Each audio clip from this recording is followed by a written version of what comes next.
नमस्कार, सीएनबीसी आवाज में आपका स्वागत है। मैं हूं मनीषा गुप्ता और इक्विटी मार्केट्स में क्रॉस मार्जिन लागू करने के बाद अब सेबी कमोडिटी मार्केट्स में भी ऐसी ही व्यवस्था कर रही है। सेबी के इस कदम से ट्रेडिंग के मार्जिन में कमी आएगी, साथ ही लिक्विडिटी भी बढ़ेगी। नई व्यवस्था के तहत कमोडिटी इंडेक्स फ्यूचर्स और उसके अंडरलाइंग कॉन्स्टिट्यूएंट फ्यूचर्स में क्रॉस मार्जिन का फायदा मिलेगा, जिसके चलते एलिजिबल ऑफसेटिंग पोजीशंस में मार्जिन करीबन 75% कम हो जाएगा। इसी पर आज हम करेंगे चर्चा कि इसका कितना फायदा है, कितने लोग इसका यहाँ पर पार्टिसिपेशन बढ़ता हुआ देखेंगे। हमारे साथ जुड़ रहे हैं कोटक सिक्योरिटीज के रविंद्र राव, केडिया कमोडिटीज के अजय केडिया, सीपीआई के प्रेसिडेंट नरेंद्र वाधवा और आईसीआईसीआई सिक्योरिटीज के रमेश वरखेड़कर। आप सभी का कार्यक्रम में स्वागत है। रमेश, आपसे पहले जानना चाहेंगे, क्लियरली जब ये इक्विटीज में होता हुआ नजर आया तो बाजार को इंतजार था कि कमोडिटीज में भी हम यहाँ पर बनता हुआ देखेंगे। रमेश जी से यहाँ पर फिलहाल संपर्क ठीक से नहीं हुआ है। नरेंद्र जी, वो सवाल आपसे है फिर, कैसे आप देखते हैं इसको कमोडिटी मार्केट्स के लिए? कितनी अंडरस्टैंडिंग है जब यहाँ पर हम स्प्रेड्स की बात करते हैं और माना जा रहा है कि यहाँ पर दो अकाउंट्स आपको बनाने पड़ेंगे, आर्बिट्राज और नॉन आर्बिट्राज। कितने लोगों ने इसकी यहाँ पर एज ऑफ नाउ पहल की है, शुरुआत की है? आपको क्या लगता है कितना पार्टिसिपेशन इससे बढ़ पाएगा? मनीषा जी, ये बहुत वेलकम स्टेप है। जैसे कि आपको पता है कि 2008 में सेबी ने ये इनिशिएटिव लिया था क्रॉस मार्जिनिंग का, जो कि डिफरेंट सेगमेंट्स में दिया गया over a period of time. जैसे ही कमोडिटीज के अंदर इंडाइसेस इंट्रोड्यूस हुए लास्ट ईयर्स में, तो सीपीआई की कंटिन्यूअस डिमांड थी सेबी से हमारे जो रेगुलेटर हैं कि ये जो क्रॉस मार्जिनिंग की फैसिलिटी है ये कमोडिटीज में भी दी जाए। जैसे आपने अभी बताया, ये आने वाले टाइम में एफिशिएंट यूज ऑफ कैपिटल और मार्जिन मनी जो होती है मार्केट पार्टिसिपेंट की, वो इनकरेज करेगा और इससे हेजर्स, आर्बिट्राइजर, ट्रेडिंग के अलावा हेजर, आर्बिट्राइजर, इस इकोसिस्टम में जितने भी पार्टिसिपेंट हैं वो आएंगे और वाइडर, ब्रॉडर और डीपर पार्टिसिपेशन होगा इस मार्केट में। एज ऑफ नाउ किस तरह का पार्टिसिपेशन ओवरऑल आप देखते हैं फ्यूचर्स मार्केट में? नरेंद्र जी, कितनी अंडरस्टैंडिंग है यहाँ पर बाजार में और कितना, अगर कोई इनिशियल यहाँ पर मैथ्स किया गया हो तो कितना देखते हैं आप फायदा और पार्टिसिपेशन में बढ़ावा इस वजह से? जैसे आप कह रहे थे, इंडाइसेस जैसे आए थे तो हमारे को लग रहा था कि कमोडिटीज मार्केट में काफी फ्लिप आएगा, काफी पार्टिसिपेशन बढ़ेगा, लेकिन वेरियस रीजंस की वजह से इंडाइसेस इतने पिकअप नहीं कर रहे थे। बट ये क्रॉस मार्जिनिंग एक बहुत बड़ा फैक्टर था जिसको हम मांग रहे थे और एक्सचेंज भी हमारे साथ था उसके कि ये इंट्रोड्यूस किया जाए। तो आप जैसे आपने फिगर नोट कोट करी है, 75% इंक्रीज होगा डेफिनेटली। मैं एक अच्छा इनकरेजिंग साइन है और बहुत अच्छे वॉल्यूम्स इसके अंदर बढ़ेंगे आने वाले टाइम के अंदर। देखिए, क्रॉस मार्जिनिंग जो है, ये मार्जिन सिस्टम जो है इंडिया का, जो सेबी ने इन्फोर्स किया हुआ है, रिस्क फैक्टर्स को देखते हुए किया गया है। लेकिन उसी के साथ हमारी ये डिमांड थी कि जो हमारी कैपिटल लगी हुई है मार्केट में, मार्केट पार्टिसिपेंट की, उसका एफिशिएंट यूज होना चाहिए। जो भी अंडरलाइन है किसी भी इंडाइसेस की जैसे, तो उसको हेजिंग जहां हम यूज करते हैं उसका बेनिफिट हमारे को मिलना चाहिए मार्जिन में, और वॉल्यूम्स इससे डेफिनेटली बढ़ेंगे, ये मेरा मानना है। तो वॉल्यूम्स में बढ़ोतरी होगी, एक्सपेक्टेशंस यही है और एक वेलकम मूव है। लेकिन रमेश भी हमारे साथ अब मौजूद है ऐसे सिक्योरिटी से। रमेश जी, एक चीज और बताइए, इनफैक्ट रविंद्र आपसे समझना चाहेंगे, क्या आपको भी लगता है कि इस कदम के बाद जो सट्टेबाजी है उस पर लगाम लगती हुई दिखेगी, वॉल्यूम्स में बढ़ोतरी होगी? सबसे इंपॉर्टेंट, इन नए मार्जिन से जो कमोडिटी ऑप्शंस हैं उसमें ट्रेडर्स की ओर से क्या दिलचस्पी हम आगे बढ़ते हुए देखेंगे? Good morning Deepali. मेरे हिसाब से ये जो स्टेप है, I think it's a welcome step, because indices में हमने बहुत ज्यादा कोई अट्रैक्शन नहीं देखा था since it started, but interest तो है जो इंडाइसेस है। लेकिन मेरे हिसाब से ये जो क्रॉस मार्जिनिंग का जो फैसिलिटी है, I think that will be more beneficial for arbitrageurs और मार्केट मेकर्स, या फिर जो मार्केट इनएफिशिएंसी को कैप्चर करते हैं जैसे कि एचएफटी ट्रेडर्स है। आई थिंक उनके लिए ये काफी बेनिफिशियल होगा, क्योंकि आपका जो मार्जिनिंग है वो सीधा 75% डिस्काउंट हो जाता है। सो अगर आप अगर 1 लाख ओवरऑल मार्जिन है तो I think the margin comes down straight away to 25,000। So ऐसे जैसे अभी ब्रोकिंग इंडस्ट्री में आई थिंक ऐसे क्लाइंट्स अभी काफी कम है जो कि इंडेक्स और जो अंडरलाइन कमोडिटी है जैसे गोल्ड, सिल्वर एंड एमसीएक्स बुलटेक्स, ये दोनों में आर्बिट्राज करने वाले जो पार्टिसिपेंट्स अभी एज ऑफ नाउ काफी कम है। तो I think we need to see how this will shape up. लेकिन एक एफर्ट है towards increasing the volumes in commodities, but मेरे हिसाब से इनिशियल ट्रेडर्स लोग को इसमें कोई बेनिफिट नहीं है। लेकिन यस, जो आर्बिट्राज करना चाहते हैं, जो इनएफिशिएंसी मार्केट का कैप्चर करना चाहते हैं, तो आई थिंक उनके लिए ये काफी अच्छा स्टेप है। हो सकता है कि वहां से वॉल्यूम बढ़े। ट्रेडर पर्सपेक्टिव से I think it is not going to benefit. Alright, Ajay आपका क्या व्यू है, क्योंकि अभी तक माना यही जा रहा है, जैसे नरेंद्र जी ने कहा, रविंद्र ने भी कहा कि जो अपॉर्चुनिटी है ये आर्बिट्राजर्स के लिए है। इनिशियल मार्जिन पे 75% यहां पर ऑफसेट होता हुआ नजर आ रहा है, ये एक डिस्काउंट की तरह से देखा जा रहा है। क्या इस तरह के sophisticated participants as of now इस बाजार में हैं? गुड मॉर्निंग भाई जी। डेफिनेटली अगर देखा जाए, देखिए सबसे पहला चीज है, सेबी जब से कमोडिटी मार्केट को देख रही है तो हम ये देखते हैं कि सेबी के पास जो इक्विटी का एक्सपीरियंस है वो कहीं ना कहीं कमोडिटी पे आता हुआ दिखाई दे रहा है। हमने देखा ऑप्शन, और ऑप्शन भी कमोडिटी के अंदर जो ऑप्शन ऑन गुड्स है that is innovative in world wide.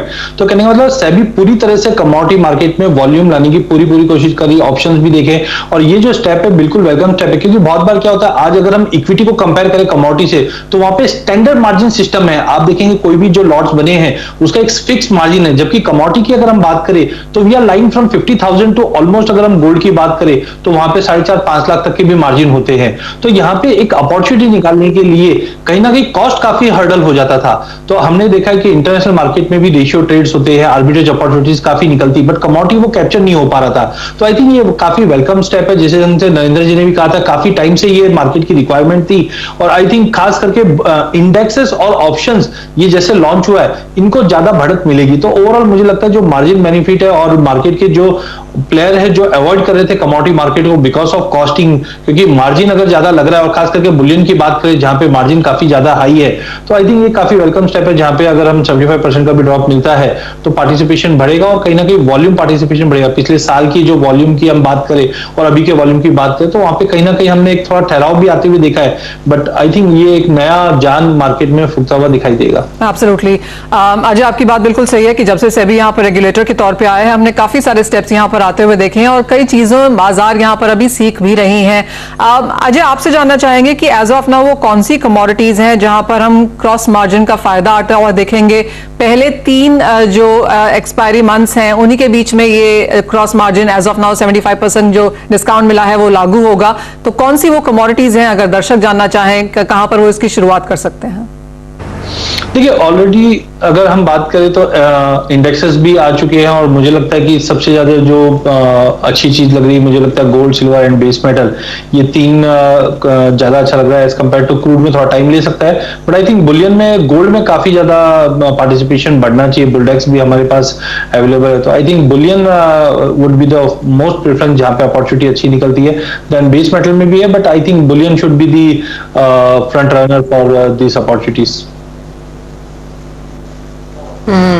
ठीक है, अब हमारे साथ आईसीआईसीआई सिक्योरिटीज के रमेश वाखेर भी हमारे साथ मौजूद हैं, उनसे भी क्विकली एक कमेंट ले लेते हैं इस डेवलपमेंट पर।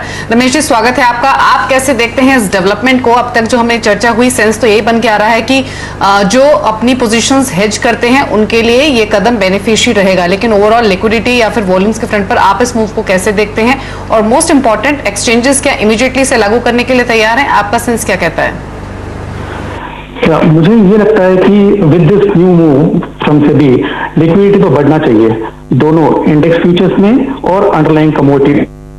तो दिस इज वेलकम मूव। और अगर आप हिस्ट्री देखें तो मिनी कॉन्ट्रैक्ट जाने के बाद लिक्विडिटी बहुत कम हो गया था, एंड अभी सेबी के peak margin which will be effective from September onward, this is a good move. अभी क्लाइंट को पूरा मार्जिन देना पड़ेगा, तो with this cross margining there can be some benefit तो क्लाइंट को मिलेगा, and they will be able to trade, and this increasing liquidity in the commodity market. जी रमेश, ऑफ कोर्स ये एक नया स्टेप है, इक्विटीज की तर्ज पे ये कमोडिटीज को भी यहाँ पर मिलता हुआ नजर आया है, और काफी कोशिशें रही हैं यहाँ पर सेबी की कि यहाँ पर लिक्विडिटी, पार्टिसिपेशन, नए इंस्ट्रूमेंट्स आते हुए हमने देखे हैं। आपको क्या लगता है, क्या किस चीज की जरूरत अब यहाँ पर कमोडिटी मार्केट्स में है? क्योंकि काफी ज्यादा कोशिशों के बावजूद भी हमने देखा है कि वो पार्टिसिपेशन यहाँ पर बढ़ता हुआ नजर नहीं आया। एक सबसे बड़ा चैलेंज रहा है लिक्विडिटी। जो भी मैक्सिमम वॉल्यूम होता है वो करंट मंथ में ही होता है।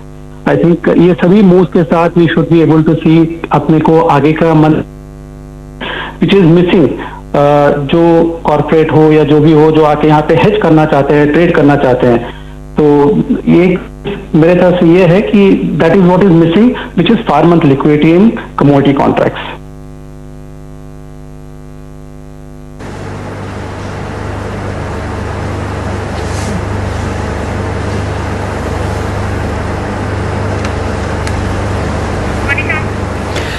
ऑल राइट, हम दीपाली का इंतजार कर रहे थे कि उनके पास आपके लिए शायद एक और सवाल हो, लेकिन बहुत शुक्रिया नरेंद्र वाधवा जी, रमेश वर्किनकर हमारे साथ जुड़ने के लिए, और वो तमाम डिटेल्स यहाँ पर क्रॉस मार्जिनिंग में जो कटौती यहाँ पर सेबी की तरफ से आई है वो समझाने के लिए। तो क्लियरली एक बात तो तय है यहाँ पर कि सेबी की तरफ से यहाँ पर कांस्टेंट पुश है कमोडिटी मार्केट्स में।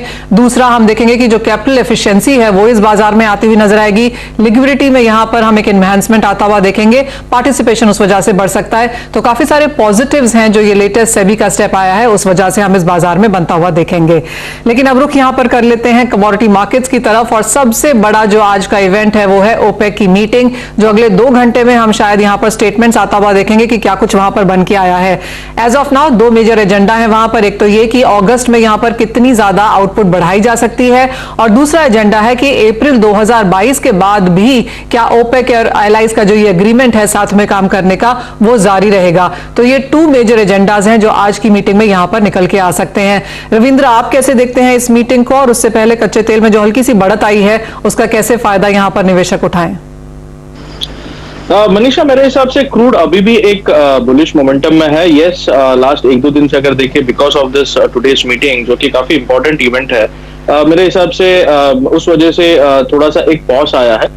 लेकिन ओपेक के साइड से कोई एग्रेसिव स्टेप आएगा ऐसा लगता नहीं है। हो सकता है कि वो मार्जिनल आउटपुट बढ़ाए। आई think that will not impact, क्योंकि ऑलरेडी मार्केट में डिस्काउंट हो चुका है। लेकिन अगर ओपेक के साइड से कोई एग्रेसिव स्टेप आता है, which we don't feel it will come, अगर आता है तो फिर that might impact the price momentum, और हो सकता है कि क्रूड में हम फिर से एक बार $70 के आसपास देखें WTI। लेकिन एज ऑफ नाउ ऐसा लगता नहीं, क्योंकि यूएस ईरान का जो डील है वो भी it is still in the background, उसमें से भी कुछ निकल के आया नहीं है अभी तक। अगर वो हो जाता था तो शायद ओपेक थोड़ा सा बैलेंस आउट करने के लिए कुछ एग्रेसिव स्टेप लेता। लेकिन as of now I think मुझे नहीं लगता है कि कोई मेजर आउटकम आएगा ओपेक मीटिंग से। अगर मार्जिनल बढ़त होती है तो I think that might still push crude prices higher. तो मेरे हिसाब से क्रूड में बुलिशनेस कंटिन्यू रहना चाहिए। हो सकता है कि एक नीजक रिएक्शन की वजह से हमें एक डिप मिले towards 5,250। I think that should be a good opportunity to go long. लेकिन इंट्राडे पर्सपेक्टिव से I think I will go with a breakout call. अगर 5,510, 520 के ऊपर अगर ब्रेक आता है, I think that will push crude towards 5,700 levels. So intraday perspective से थोड़ा सा कॉशियस रहे, या तो 100-150 रुपए के डिप में बाई कीजिए, या फिर अगर एक ब्रेकआउट आता है above 5,510, I think that would be a good buying opportunity. तो ये स्ट्रैटेजी आपके लिए क्रूड पर, जहां पर इमीडिएट बेसिस पे तो खरीदारी की सलाह है, लेकिन इंट्राडे पोजीशंस कॉशियसली बनाएं और नजर रखें डेवलपमेंट पर। चलिए इसी के साथ एक ब्रेक के लिए रुक रहे हैं, लौटेंगे तो स्ट्रैटेजीज लेंगे गोल्ड, सिल्वर, बेस मेटल्स पर, साथ ही एग्री में बताएंगे आपको पिक्स, एक छोटे से ब्रेक के बाद।